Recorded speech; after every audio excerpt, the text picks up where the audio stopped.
अस्सलाम वालेकुम, मैं हूं रिजवान अशरफ। शहबाज शरीफ और शहबाज शरीफ की गवर्नमेंट के ऊपर इस वक्त मुकम्मल तौर पर अदम एतमाद कर दिया गया है। और ये जो अदम एतमाद किया गया है, ये ना सिर्फ अब पाकिस्तान के अंदर जो ताकतवर इदारे हैं उनकी जानिब से ये अदम एतमाद किया गया है, बल्कि इससे पहले इंटरनेशनल इदारों की जानिब से भी इस हुकूमत के ऊपर भी और शहबाज शरीफ के ऊपर भी अदम एतमाद किया गया। उसकी वाजह सबूत, एविडेंस, कॉमनवेल्थ की रिपोर्ट्स या उसके अंदर यूरोपीय यूनियन की रिपोर्ट्स, ये जो दो रिपोर्ट्स हैं, ये तो खैर कच्चा चट्टा खोल देती हैं इसका इलेक्शन का, इलेक्शन की धांधली का, उसके अंदर होने वाली लूटमार का और इस जाली हुकूमत का पोल खोल देती है। उसके बाद जो IMF वर्ल्ड बैंक की रिपोर्ट है या अक़वाम मुत्तहिदा की रिपोर्ट है, वो इस हुकूमत की कारकर्दगी उसका पोल खोल देती है, इस हुकूमत की परफॉर्मेंस का पोल खोल देती है। और अक़वाम मुत्तहिदा की जो रिपोर्ट है और वहाँ जो इंसानी हुकूक के मतलब रिपोर्ट्स आ रही हैं कि पाकिस्तान में इंसानी हुकूक को कैसे पामाल किया जा रहा है, तो यहाँ पर इस हुकूमत की जो इंसानी हुकूक के मतलब पॉलिसी है उसका पोल खोल देती है। यानी ये जो 3 रिपोर्ट्स हैं 4-5 इदारों की, इसमें इनका मैंडेट भी फारग कर दिया उन्होंने कि धांधली वाला मैंडेट है, तो इनकी जो गवर्नमेंट की आइनी कानूनी पोजीशन वो भी फारग, तो उसके बाद इनकी कारकर्दगी भी फारग और अखलाकी पोजीशन भी इनकी फारग हो गई।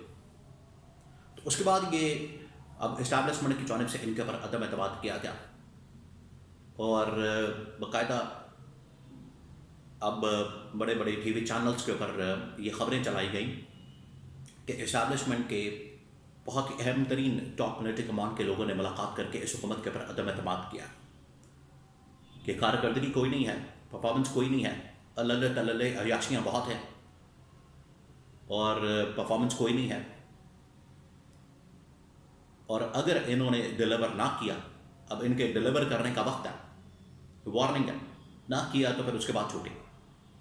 इसके बारे में कुछ अहम तरीन मालूमात मेरे पास मौजूद हैं, वो आपके साथ में शेयर करता हूँ। उसके बाद गवर्नमेंट की जानिब से अब क्या किया जा सकता है और इसकी मज़ीद कुछ इंफॉर्मेशन मेरे पास मौजूद है, वो भी आपके साथ में शेयर करता हूँ। इसके अलावा इस्लामाबाद हाई कोर्ट के जज जस्टिस तारिक महमूद जहांगीरी, उनको फारिग कर दिया गया। वो नज़र भी आ रहा था कि उन्होंने जहाँ पर हाथ डाला है, उन्होंने जो केसेस उठाए हैं, पकड़े हैं, और जिस तरीके से वो गवर्नमेंट को एक्सपोज करना चाह रहे थे, यहाँ पर इनको इसी सलूक का सामना करना पड़ना था।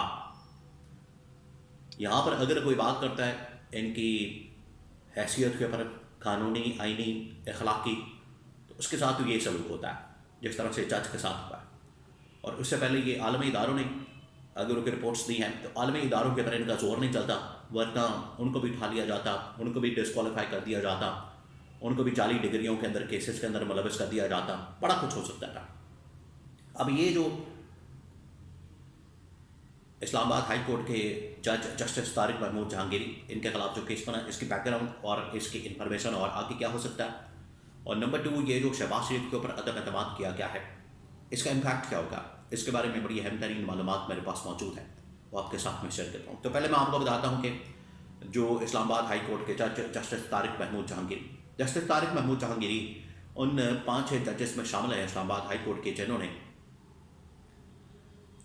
उस वक्त के chief justice Islamabad high court के जस्टिस आमिर फारूक को ख़त लिखा, इसके अलावा चीफ जस्टिस को ख़त लिखा और उसके अंदर बताया कि किस तरीके से हमारे ऊपर, यानी कि इस्लामाबाद हाई कोर्ट के जजेस के ऊपर प्रेशर आता है कि आपने फ़लाने केस के अंदर ये फ़ैसला करना, फ़लाने केस के अंदर ये फ़ैसला करना, यानी कि डिक्टेशन आती है, डिक्टेट किया जाता है। तो जब इन्होंने मज़ामत की, इन्होंने इस सारे मामले को पब्लिक कर दिया, तो उसके बाद इनकी फिर दुर्गत बनना शुरू हुई या इनके खिलाफ फिर प्रोपेगेंडा शुरू किया गया। तो वहाँ तक तो मामला ठीक था, लेकिन जस्टिस तारिक महमूद जहांगीरी ने क्या किया, जस्टिस तारिक महमूद जहांगीरी ने एक स्टेप आगे जाते हुए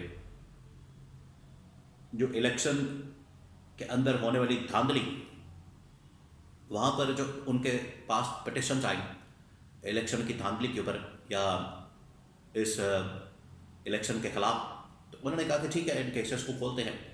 उन्होंने फिर फॉर्म 45 फॉर्म 47 मंगवाना शुरू कर दिए और 3 हल्के इस्लामाबाद के। उन्होंने कहा कि पहले इसको तो खोलें। वो मामला उधर का उधर ही फंसा हुआ है, वो फिर उसके बाद आगे चला ही नहीं। लास्ट ऑर्डर वहाँ से निकला जस्टिस तारिक महमूद जहांगीरी की जानब से। अब ये क्योंकि जस्टिस तारिक महमूद जहांगीरी ने इनकी दुखती राख के ऊपर हाथ रखा या इनके तुम के ऊपर पाँव रखा, वो ऑर्डर उधर का उधर ही पड़ा हुआ है। बाद में जस्टिस तारिक महमूद जहांगीरी को भी टारगेट किया गया, निशाना बनाया गया और डिग्री से लेके आज तक ये फिर इनको पार कर दिया गया। और ये है वो भयानक किस्म का अंजाम जो कि 27वीं आईनी तरमीम के नतीजे में सामने आया। और 27वीं आईनी तरमीम जो कि ही इसी मकसद के लिए गई है कि अगर कोई जज थोड़ी सी आवाज़ उठाए, अगर कोई जज थोड़ा बहुत कोई चूँ-चाँ करे, थोड़ी बहुत कोई मज़ामत करे और हुक्म मानने से इनकार करे, तो उसका फिर अंजाम ये होगा। तो ये वाला केस चला गया उन जज या 2 जजेस के पास या उस जज के पास जिसको लाया गया आउट ऑफ टर्न बगैर मेरिट के, और लाहौर हाई कोर्ट से ला के इस्लामाबाद हाई कोर्ट का चीफ जस्टिस बना दिया गया, जस्टिस सरफराज डोगर। उनके सामने केस लगा, उन्होंने इस केस का फैसला सुना दिया। 2 घंटों के अंदर, 2 दिनों के अंदर ऐसे ठक ठक ठक इंसाफ दिया गया। इस तरह का इंसाफ शायद, इस तरह का इंसाफ काश ये चीफ जस्टिस सरफराज डोगर उन 2 बच्चियों को भी देते, उन 2 लड़कियों को भी देते जो इस्लामाबाद में कत्ल कर दी, जहाँ पर एक जज के बेटे ने उनके पर गाड़ी चढ़ा दी। इस तरह का इंसाफ उधर भी फराहम करते हैं और कत्ल करने वाले को टांगते हैं। लेकिन वहाँ पर क्योंकि अपने जज का बेटा था, वहाँ पर तो इंसाफ ऐसा नहीं हुआ। यहाँ पर क्योंकि अपना फ़ायदा का मफाद था या कहीं से ऑर्डर था, जिसकी वजह से तारिक महमूद जहांगीरी की जो डिग्री केस है या मामला है उसमें फ़ैसला सुनाते हुए इनको डिस्क्वालीफाई कर दिया, उनकी अपॉइंटमेंट को, उनकी तैनाती को कलअदम कर दिया और इनकार कर दिया। अब आगे आने वाले दिनों में देखते हैं कि ये किस तरह का रिएक्शन देते हैं। नंबर 2, शहबाज शरीफ के ऊपर अदम एतमाद कर दिया गया और शहबाज शरीफ की गवर्नमेंट अब डामाडोल हो गई है। जहाँ पर पहले इंटरनेशनल इदारों ने इनके ऊपर अदम एतमाद किया, वहीं पर अब इस्टेब्लिशमेंट की जानिब से भी इनके ऊपर अदम एतमाद कर दिया गया है। और ये जो अदम एतमाद है ये इस बात का सबूत है कि अब गवर्नमेंट के दिन गिने जा चुके हैं, शहबाज शरीफ के भी और शहबाज शरीफ के गवर्नमेंट के भी। ये अब इंतज़ार करें क्योंकि कारकर्दगी दिखा नहीं सकते, परफॉर्मेंस आ नहीं सकती, पोल इनके खुल गए हैं, इलेक्शन के अंदर धांधली के वो तमाम चीज़ें, जिसकी वजह से अब इनका रहना, ज़्यादा देर टिकना वो अब पॉसिबल नहीं लगता। तो ये अदम एतमाद तमाम जानिब से खुल के सामने आ गया है।